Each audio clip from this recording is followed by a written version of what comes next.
de XFM de 88.1 y Más Music y Multimedia Radio. Bueno, la vida de las Mises aquí ha sido de emoción, ha habido de allí, a partir de allí, lanzamientos para actrices, para modelos, en todo caso ha sido drama y tragedia. Lo que me comentabas tras bastidores, que tu película es sobre drama, perdón, sobre humor y tragedias, perdón, sí. Lo más reciente que recordamos como tragedia fue la muerte de Mónica Spears de hace un año, ¿sí? Y muchos años atrás Maye Brand, pero también ha habido gente como la alcaldesa de Chacao, Rudy Rodríguez, por ejemplo, eh, ¿cómo concebiste la película? ¿Te asesoraste con Osmel Sousa, por decir algo? ¿Sí?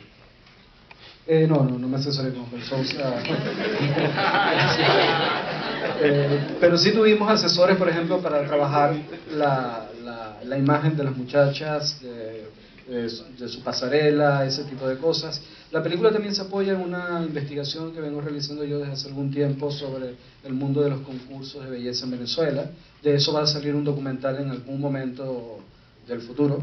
Pero básicamente yo preferí concentrarme en el aspecto, digamos, cotidiano y personal y familiar de estos personajes.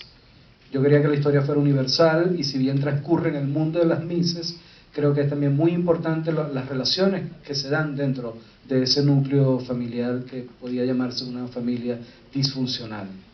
Algunas personas no la ven disfuncional, a algunos les parece que lo que sucede es completamente normal y posible en Venezuela.